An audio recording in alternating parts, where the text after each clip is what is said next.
Então vamos lá. Eu ainda vou falar um pouquinho mais da integral de Thom. Vou fazer um exemplo. Um exemplo em que a gente faz contas e a gente vai sentindo como que funciona essa integral. Então eu vou fazer as contas no seguinte cenário. Tem um browniano definido de 0 a t. Se eu fizer a integral de 0 a t, vai dar uma variável aleatória. Se eu fizer a integral de 0 a t minúsculo, isso dá para cada t uma variável aleatória, portanto, dá um processo estocástico. Eu vou calcular essa integral de 0 a t da seguinte forma. Primeiro, eu vou usar essa função. Eu vou pegar o intervalo de 0 a t, vou fazer uma partição dividindo em n, então os ti's vão de 0 a t. E o t está variando, o i está variando de 0 a n. E eu considero funções fn's, que são as funções desse movimento browniano, com esse indicador.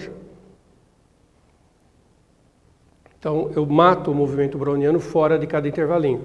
Eu fico só com o movimento browniano e intervalinho. Para cada intervalinho, eu tenho uma Fn. Essas Fn's tendem para o movimento browniano, quando essa partição fica cada vez menor. Em cada intervalinho, eu multiplico por 1 e fora do intervalinho por 0. Quando eu somo tudo, dá o browniano. Isso vem até t. Porque eu estou olhando a minha função até t. Por isso que eu coloco essa coisa aqui. Eu vou chamar de k de t, o máximo i em que o ti mais 1 fica menor que o t. Então, eu vou pegar o browniano até um certo t, que vai variar, né? E aí eu vou olhar os termos da partição até chegar no t minúsculo. Porque é isso que vai me dizer essa integral de 0 a t. Tá? Essas Fn's estão definidas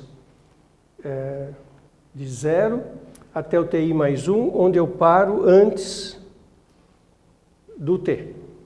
E aí essas Fn's elas vão tender para b de t, elas só estão definidas até aqui. E eu uso a partição até antes do t. Definição de integral de Thom. Uma das definições é essa, você faz a partição e pega a função somando, que no meu caso é o próprio b, vezes o acréscimo no b. E faz essa soma. Eu somei com os i's menores ou iguais que k, então os i's vindo até aqui, até que o t mais 1 seja menor, e depois coloquei esse último termo, que é o b, no tk mais 1, vezes o b de t menos o tk. O tk mais 1, o k é aquele que o ti mais 1, é o máximo i em que o ti mais 1 é menor que t. Então, tk mais 1 é menor que t. Então, é esse carinha aqui, e ainda sobrou um terminho, que é o b de t menos o b de t mais 1 vezes o b tk mais 1. Que é o termo que tem uma diferença aqui, nos brownianos aqui. Bom, esse terminho, ele como o tk, à medida que eu fizer a partição cada vez mais fina, esse intervalinho vai ficar cada vez menor, então eu vou ter aqui esse browniano tendendo para bt e isso tendendo para 0. Porque nesse primeiro momento o t está parado. Eu vou fazer a integral até t, usando partições até o t maiúsculo. Então esse t está parado e esse t índice kt mais 1 vai tender para o t. Essa diferença vai tender para 0, esse vai tender para bt, isso vai sumir. Vou ficar com a outra parte.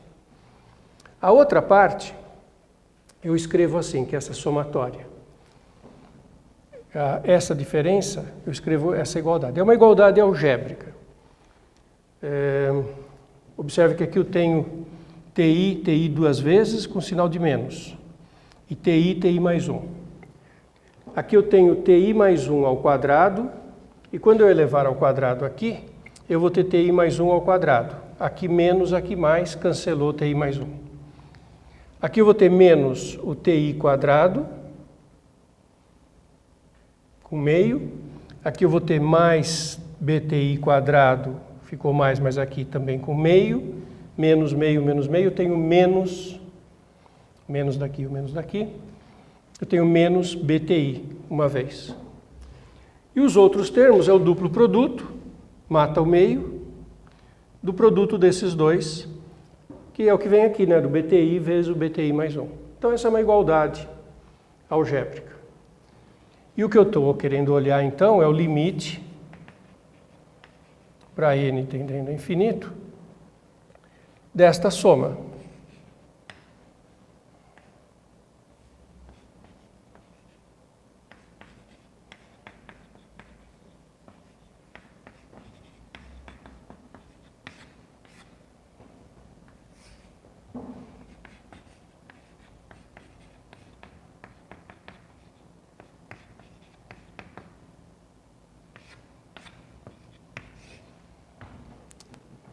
Mas aqui tem uma coisa telescópica, porque esses bti's quadrados, ele aparece uma vez como bti, e no termo seguinte, ele vai aparecer uma vez, né, o b2, o bt2. Aparece aqui o bt2 ao quadrado menos o bt1, e depois quando aqui for bt3, aqui vai aparecer o menos bt2. Então, essa primeira parte, sobra só o último e o primeiro. Mas o primeiro é o B0, porque eu estou fazendo a partição de 0 a T maiúsculo, e o B0 é 0. Então, aqui, esse primeiro termo converge, essa parte aqui, converge para meio de BT quadrado. Na verdade, ele vai ficar só o último é o que está chegando perto do BT. Quando n vai para infinito, ele tende para o bt. Então, esse termo, meio de bt quadrado, aparece aqui. É curioso, porque se isso fosse cálculo tradicional, a integral de s ds, de 0 a t, seria S2 sobre 2. Calculado em 0 e t, T2 sobre 2. A integral de S ds é S2 sobre 2, de 0 a t, T2 sobre 2. Mas isso não é uma integral usual, é uma integral de Ito, é uma integral browniana. Então, já apareceu o meio do termo ao quadrado. E ainda tem um outro pedaço para a gente analisar. O que sobra daquela soma. Então, agora nós temos que olhar aquela outra soma, o que é que sobra. Tá? Bom.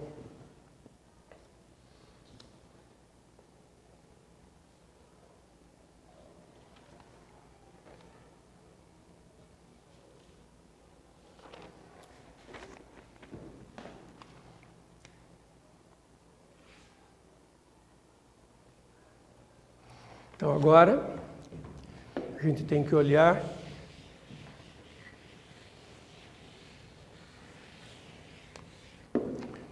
aquele outro termo, meio da somatória do bti mais 1 menos bti ao quadrado. Isso aqui. Então, eu vou chamar isso aqui de YN. E qual que é o fato relevante? Bom, vamos chamar de YN sem o meio, vai? Só para facilitar a notação. O fato relevante é que esse YN tende a T.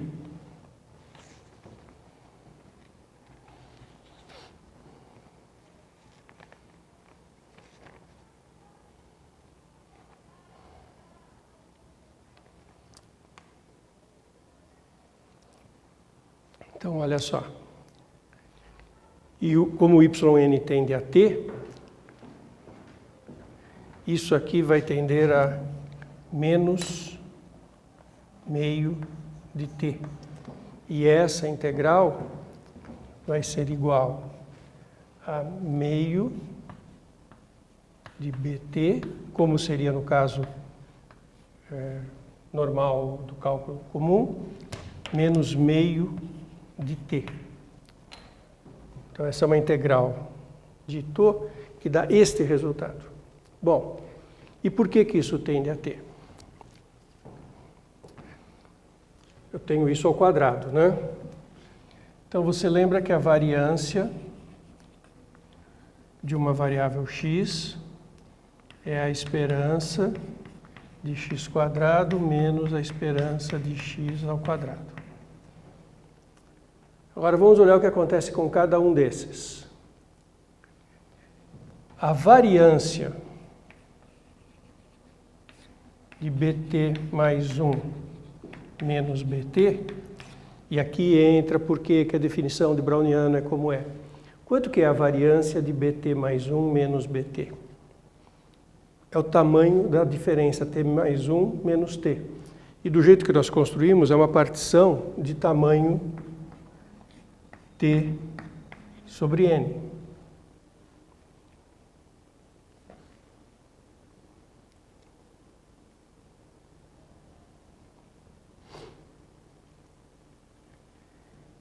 A esperança do x2, então a esperança de cada um desses termos, a esperança do bt mais ti mais 1 menos bti ao quadrado é igual à variância menos essa esperança. Essa esperança é zero. Porque isso aqui é essa diferença. Então, é igual a t sobre n para cada um. Mas a esperança desta soma é a soma das esperanças. Então, a esperança do yn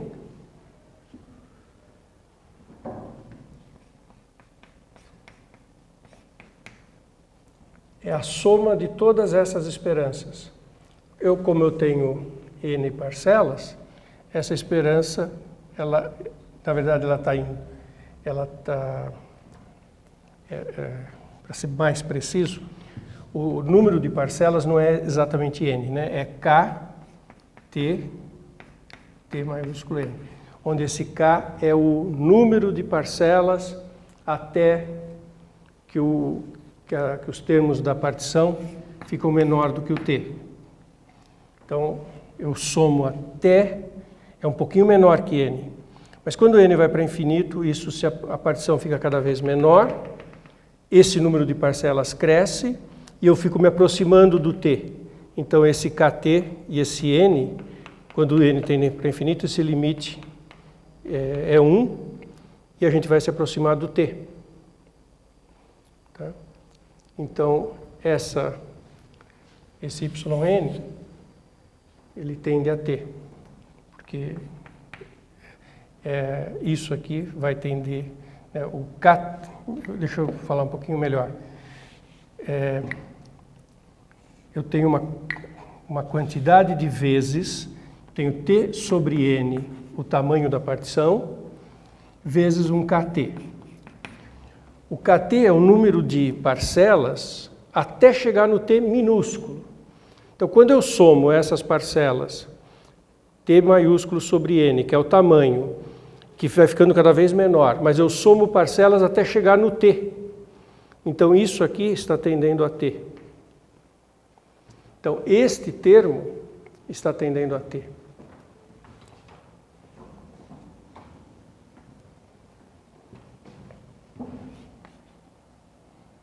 Então, aqui eu tenho menos meio de t, que é o valor dessa integral gaussiana, essa integral estocástica. Vocês percebem, essa história de fazer o quadrado, por que esses truques funcionam? Primeiro, a gente introduz na diferença uma coisa telescópica, que tem um cancelamento, como aconteceu aqui, foi tendo cancelamento dos termos. E a gente introduz o termo ao quadrado, que dá para se calcular a partir da variância. A esperança do quadrado que dá para calcular a partir da variância. E a variância que a gente conhece do movimento browniano é a variância do acréscimo.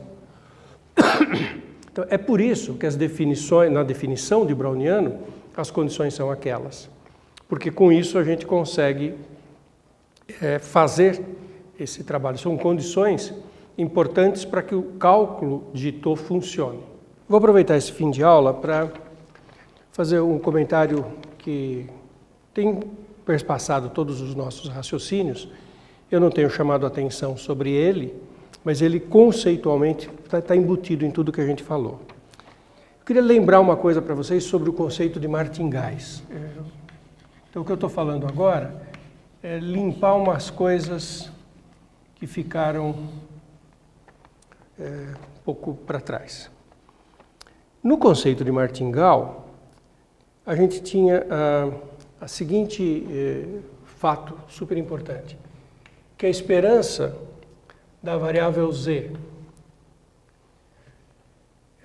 dado que tinha ocorrido x1, xn, ou melhor, xn mais 1, dado que tinha, era igual ao xn. Quer dizer, o estado atual, eu usei uma outra notação, né? Era aquilo que estava lá no jogo, na história da ruína no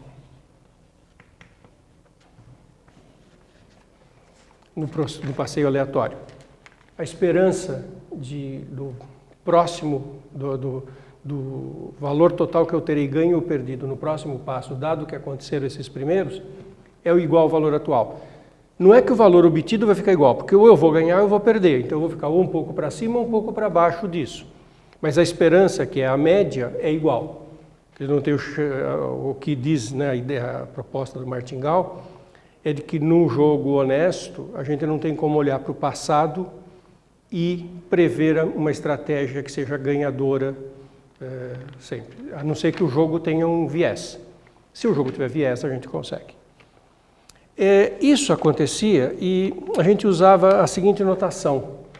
A gente dizia que, quando eu queria escrever isso, eu usava a seguinte notação. Que era a esperança do Sn mais 1, dado a sigma álgebra Fn, que era dos x1. E eu usava também a seguinte notação, que o y pertencia a essa sigma álgebra quando o y era função do x1, xn. Quando as ocorrências passadas até o n determinavam a variável aleatória no y. Agora a gente está falando de processos estocásticos contínuos. Então, como é que eu expresso esse fato? Ele é um pouco mais sutil. E vocês, quando estiverem lendo coisas sobre isso, vocês vão encontrar muito a palavra filtração. Isso é o seguinte, pensa agora num processo estocástico contínuo.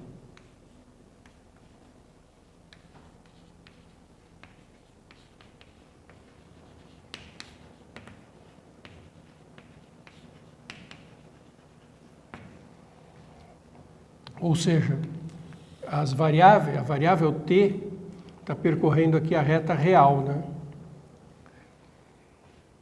E como é que eu expresso esse fato de que a esperança do futuro é igual ao valor atual do presente? Para cada real você tem uma variável aleatória. Então a gente expressa dizendo assim, pega um par ST com o S menor que o T,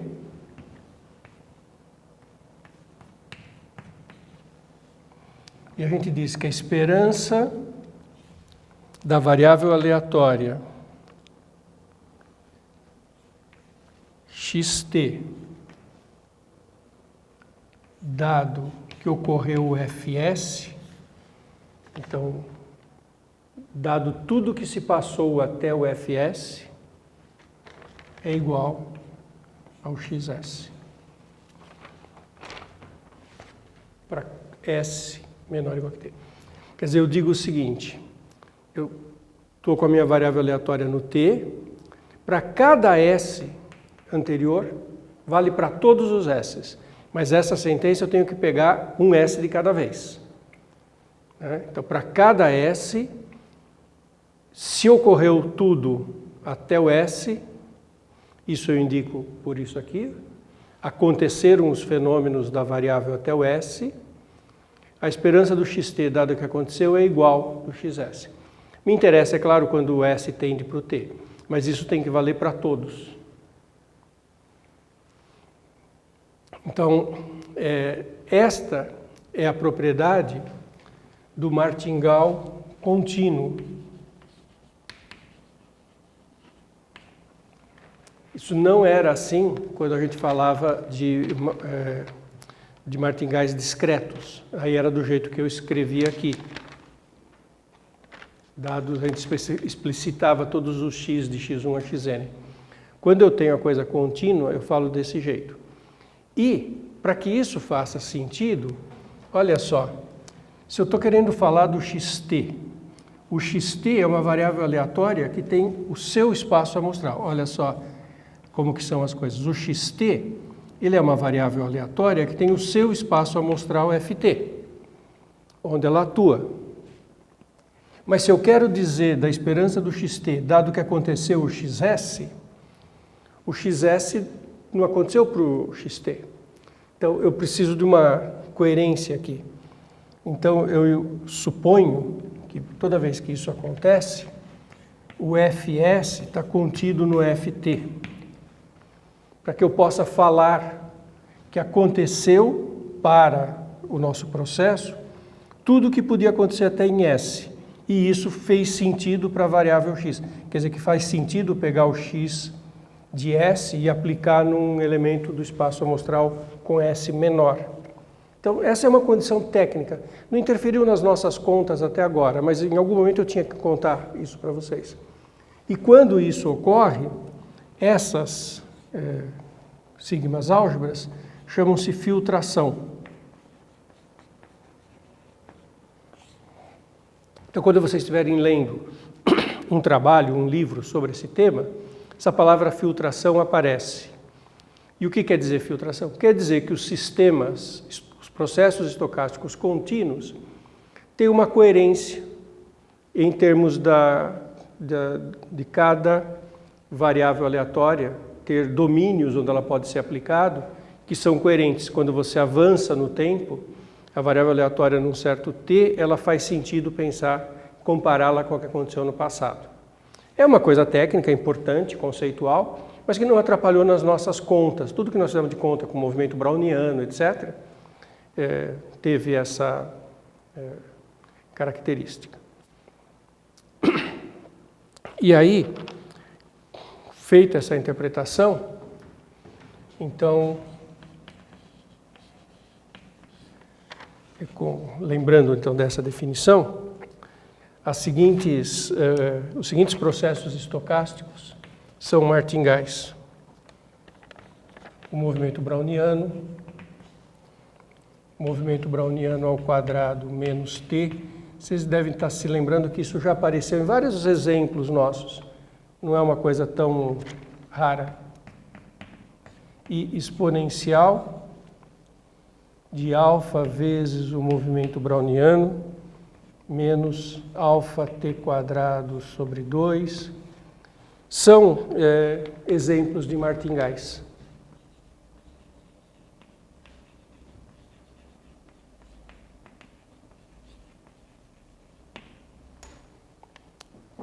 Claro que contínuos. Isso quando o B é um movimento browniano. Então, fica esse complemento conceitual importante sobre os martingais aqui. Tá legal, gente?